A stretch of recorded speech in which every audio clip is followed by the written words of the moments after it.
For more than 40 years, Margaret's kitchen had been the heart of her home. It was where she stirred soups with love, baked banana bread on cold mornings, and served family meals that turned into memories. The shelves held more than just cookware. They held history. Her favorite ladle had a worn handle. The cutting board had knife marks from decades of dinners. And the dishes? They had been passed down from her mother and used for every birthday and every holiday. Like many women of her generation, Margaret cooked with care and trusted the tools she used. She never imagined that something so familiar could also be harmful. But one evening, while reading an article her granddaughter sent her, she discovered something that made her pause. Some of the kitchen items she had used for most of her life might actually carry hidden risks that could affect not just her, but also the people she loved. This is not a story meant to frighten anyone. It is a reminder that even the wisest women among us are always learning. Margaret was not reckless. She simply lived in a time when no one talked about microplastics, or forever chemicals, or food dyes linked to behavioral issues in children. Today, her story is not just hers. It is for every woman who has stood at her stove, prepared meals with love, and now wants to make safer, more informed choices, without guilt, without panic, and without pressure to replace everything overnight. Because being wise is not about knowing everything. It is about knowing when it is time to listen, reflect, and make a change. This episode is about 10 hidden dangers that might be sitting quietly in your kitchen drawers, and what every thoughtful, loving home can do instead. Let us walk through them together, with curiosity, compassion, and confidence. 1. Vintage dishes with hidden lead. Margaret's dishes were more than just dinnerware. They were filled with memories. Her plates had served roast chicken on Sunday evenings, birthday cake for her children, and leftovers during hard times. These dishes had lasted through decades of family meals and felt like a part of her story. But one afternoon, while her daughter was helping her reorganize the cupboards, she asked a simple question. "Did you know that older dishes can contain lead?" At first, Margaret brushed it off. "These? I've had them forever. They're just fine." But curiosity got the better of her, and later that evening, she did a little research. What she found surprised her. Dishes made before the late 1970s often used glazes or paints that contained lead. Back then, regulations were not strict. Even popular brands from that time may have used materials that, while considered safe at the time, can pose a risk today, especially when scratched, chipped, or used to serve acidic foods. Lead exposure over time can build up in the body. It is especially harmful to children and pregnant women, but long-term exposure may also affect adults, potentially leading to high blood pressure, memory issues, or joint pain. Margaret's favorite plate had a tiny chip near the edge. It was barely noticeable, but suddenly, it meant something. It was no longer just a sign of wear. It was a reason to rethink. She didn't want to throw away the dishes that had held so much meaning. So she made a thoughtful decision. She packed away her older plates for display only, keeping the memories, but not using them for food. For daily use, she chose newer, lead-free dishware that was safe and easy to clean. She learned that you can honor your past without putting your present at risk, and that protecting your health does not mean giving up what you love. It simply means making wiser choices, one plate at a time. 2. Plastic cutting boards. For years, Margaret believed plastic cutting boards were the cleanest, most practical choice. They were lightweight, easy to rinse, and could be tossed in the dishwasher without worry. She had used the same white board for more than a decade, scratched but still sturdy. It had seen carrots, onions, chicken breasts, and holiday hams. But over time, something began to trouble her. She noticed that deep grooves from her knife were hard to scrub clean. No matter how much she washed it, the marks remained. She also remembered reading somewhere that those scratches could trap bacteria. So she started digging deeper. What Margaret found changed the way she thought about plastic in her kitchen. New research showed that plastic cutting boards, especially when old or heavily scratched, can release tiny particles, called microplastics, into food.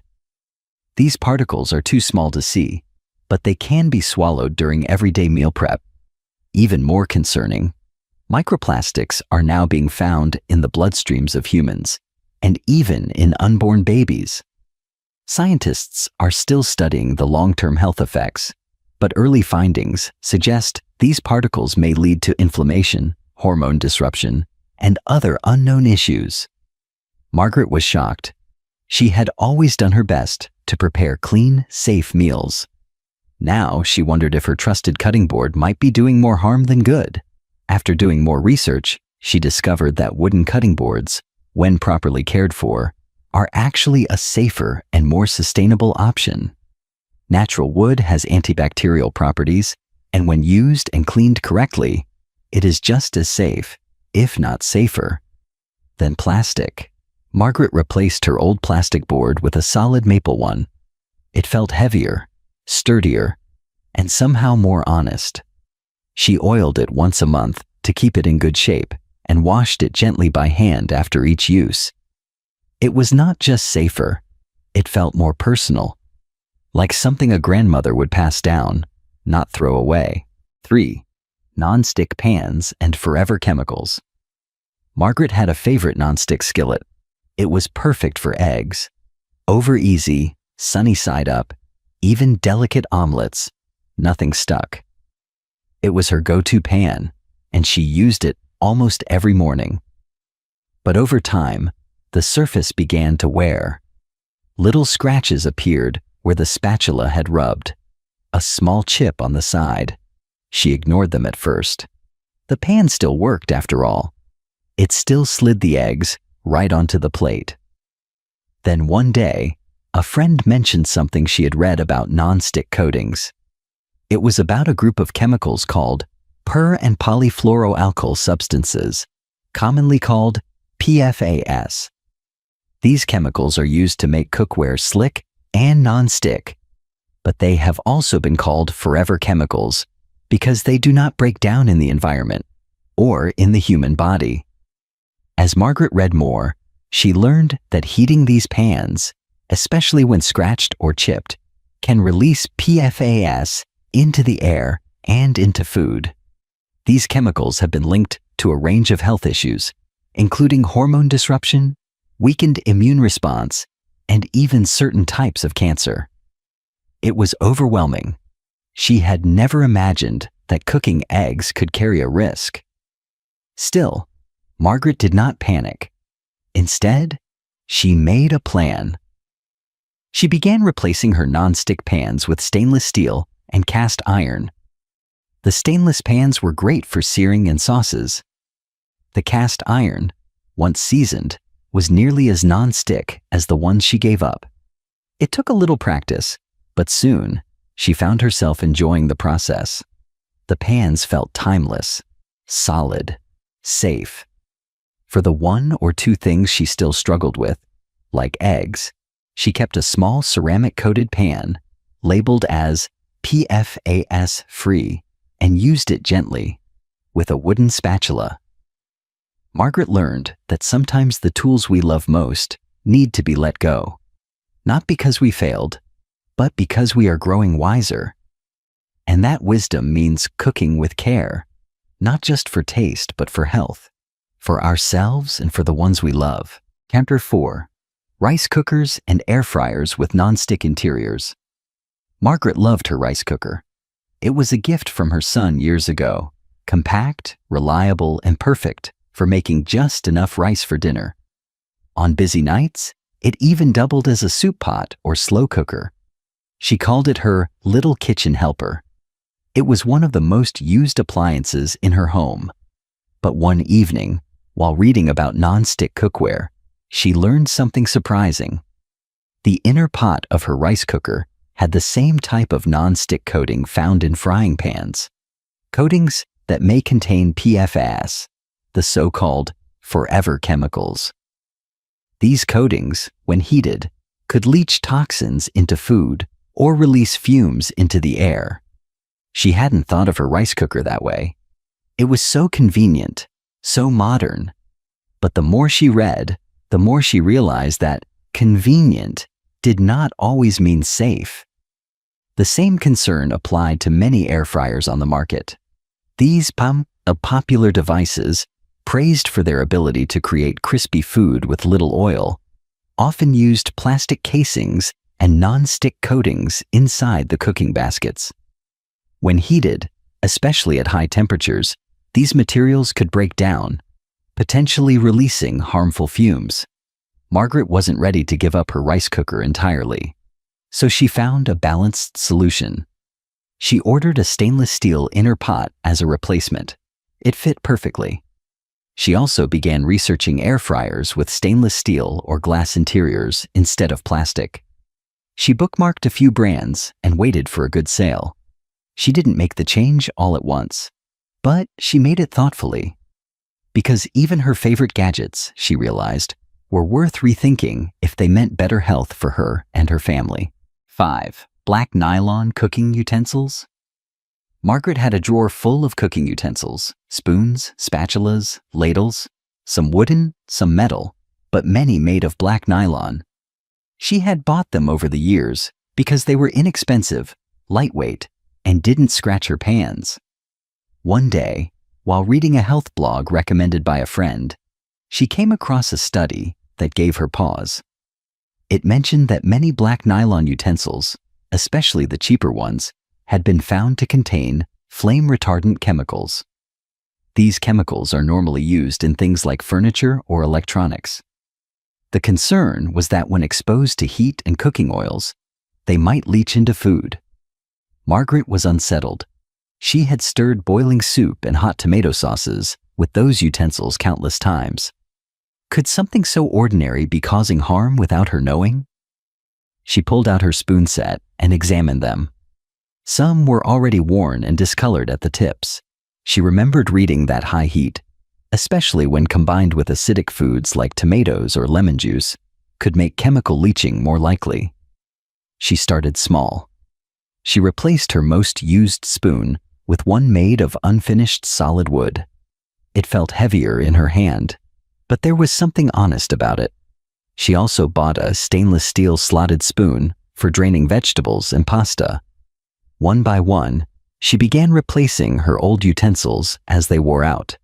She didn't throw everything away immediately, but now, when she reached into the drawer, she felt a quiet confidence, knowing that she was cooking with tools that respected her food and her health.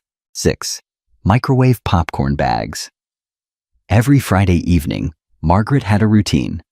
She would pop a bag of kettle corn in the microwave, pour it into a big bowl, and sit down with her favorite mystery novel. It was her little reward after a long week. The sound of popping kernels, the sweet smell in the air. It was comforting, familiar, and just for her. She never thought to question it. Then, one afternoon, while browsing a recipe website, she saw a headline that made her pause. "What's hiding inside your microwave popcorn?" Out of curiosity, she clicked. What she read surprised her. Most microwave popcorn bags are lined with grease-resistant coatings, many of which contain PFAS, those same forever chemicals found in nonstick pans. During heating, these chemicals could transfer to the popcorn or be released into the air as fumes. Some studies even suggested that inhaling these fumes might be more harmful than ingesting them. Margaret felt a quiet ache in her chest. She had been doing this for years. It wasn't just about popcorn. It was part of her self-care. But now, it no longer felt so comforting. Rather than give up her ritual entirely, Margaret adapted it. She bought a simple stovetop popcorn maker, just a pot with a crank handle. The first time she used it, she added a little coconut oil and a pinch of sugar. The result? Crisp, lightly sweet popcorn that tasted just as good, if not better, than the microwave kind. It took a little more effort, but it was worth it. She even began experimenting with flavors: sea salt and rosemary, cinnamon and honey, and a touch of melted butter. It became her new tradition: safer, homemade, and still full of joy. 7. Parchment paper with chemical coatings. For as long as she could remember, Margaret used parchment paper whenever she baked cookies or roasted vegetables. It made cleanup easier, kept food from sticking, and saved her from scrubbing pans late at night. She trusted it without question. After all, it came in a roll, looked like paper, and smelled like nothing at all. But one day, while reading the label on her usual brand, she noticed something odd. It said non-stick, but didn't mention what made it that way. Curious, she did some research. What she found startled her. Some parchment papers are coated with silicone, or worse, chemicals from the PFAS family, the same forever chemicals found in non-stick pans. These coatings help resist oil and moisture, but when heated, especially at high oven temperatures, they may leach into food or release fumes. Margaret thought back to all the times she had baked with that paper: muffins, biscuits, roasted squash. It had been her invisible helper in the kitchen, but now it felt more like an unknown guest. She learned that there were safer alternatives. One brand, If You Care, made unbleached, compostable parchment paper without harmful coatings. It cost a bit more, but it gave her peace of mind. She made the switch that same week. The paper looked a little more rustic, light brown instead of bright white, but it worked just the same. She baked a batch of oatmeal cookies and smiled when they slid off the tray just like always. It reminded her that sometimes the small swaps are the most powerful.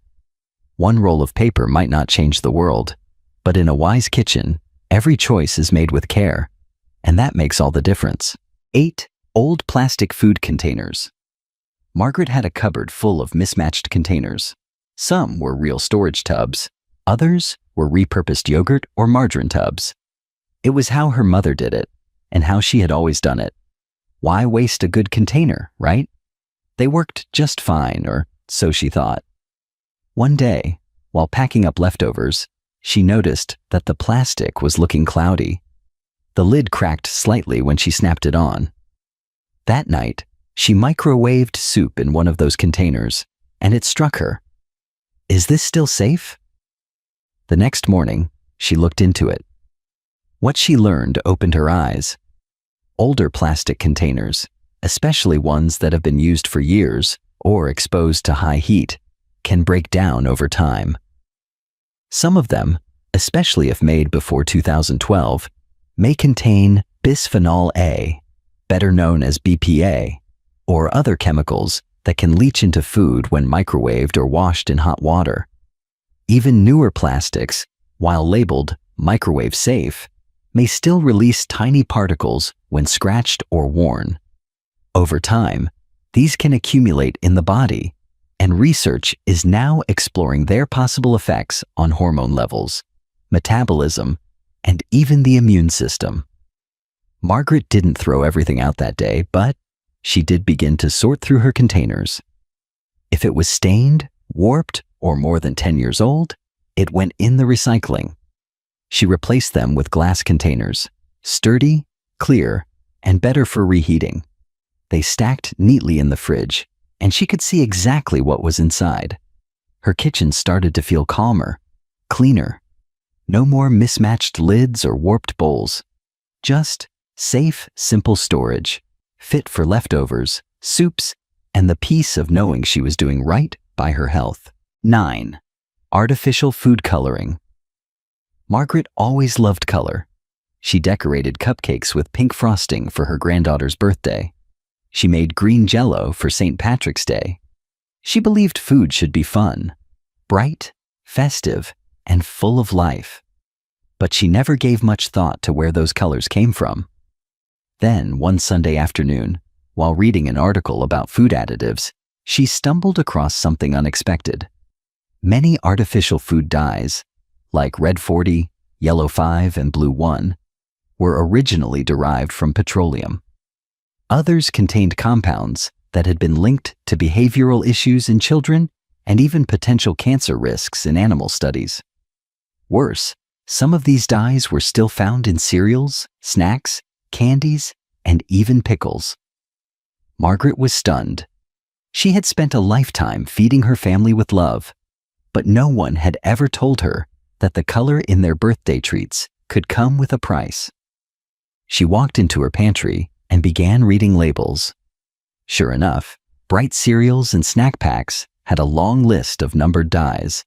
She didn't feel angry, just disappointed that something so common could be so quietly hidden. Instead of giving up the joy of colorful food, Margaret looked for alternatives. She found a brand of organic cereal made with fruit and vegetable juices. She learned to use beet powder for pink icing, turmeric for golden tones, and spirulina for soft blues and greens. Her baking became a bit more creative, but also more meaningful. When she served her lemon cake with naturally pink frosting, her granddaughter asked, "What's in it?" And Margaret smiled as she answered, "Just beets and love." Because color, she realized, did not have to come from a lab. It could come from nature, and from the heart of a grandmother who cared deeply about what went into her family's bodies and their memories. 10. Lead in vintage glassware and plates. Margaret's favorite dishes were part of her family's story. They were coral plates, gifted to her and her husband at their wedding back in the late 1970s. White with soft blue flowers, light in the hand, but strong enough to survive decades of use. For nearly 40 years, they had been there for every meal: Meatloaf Mondays, Saturday pancakes, and Thanksgiving turkey. She had never once questioned their safety. Then, while scrolling through videos one evening, she came across a woman who called herself the lead-free mama. This woman was testing vintage dishes for lead. Margaret felt a chill run down her spine when she heard the results. Many older plates, including popular brands made before the year 2005, were found to contain lead in their glaze or decorations. The lead, sealed under glass at high heat, was once thought to be safe, but if the plate was scratched, chipped, or worn, that protective barrier might break down. That meant lead could leach into food, especially hot, acidic foods like spaghetti or soup. Margaret went to her cupboard, took down one of her blue-flowered plates, and stared at it. Could this beautiful dish be part of a hidden problem? She did not want to believe it. But the more she read, the more she realized that no matter how cherished, old dishes came from a time when safety standards were very different. The U.S. Food and Drug Administration had not fully banned lead glazes until the late 1970s, and even then, testing and labeling were inconsistent for many years. Still, she did not rush to throw her plates away. They were part of her memories. So, she chose to treat them with care, reserving them for decorative use and switching to newer, clearly labeled, lead-free plates for daily meals.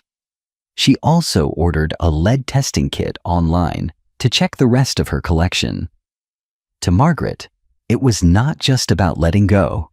It was about holding on in a healthier way. She kept her history visible, but made her table safe for herself, her children, and the grandkids who came over every Sunday. A legacy of care. Margaret did not change everything overnight. She did not empty her kitchen in one dramatic sweep or spend hundreds of dollars on new tools. She took her time, made small changes, and listened to her instincts. Every drawer she opened became a quiet conversation. Is this still serving me? Is it still safe? Some things stayed. Others were let go, with gratitude, not guilt. What she found was not fear, but freedom. By making conscious choices, she was no longer held back by habit. She was led by love. Love for her family, her body, and her legacy. In a world that moves fast and forgets often, Margaret reminded us that wisdom does not come from knowing everything. It comes from asking better questions and acting with care. So, to the woman listening now, the grandmother with the well-worn ladle, the mother still using her wedding pans, the wise heart behind every meal, know this: you are not behind. You are becoming. You are not starting over. You're stepping forward. You're not giving up what matters. You're protecting what matters most. This is not about fear. It is about freedom. It is not about perfection. It is about love. Thank you for walking through this journey. If you found this story meaningful, share it with someone who still uses the same cutting board from 1983, or someone who needs a gentle reminder that making wiser choices is still possible at any age. Until next time, take good care of yourself and of the home that is always taking care of others.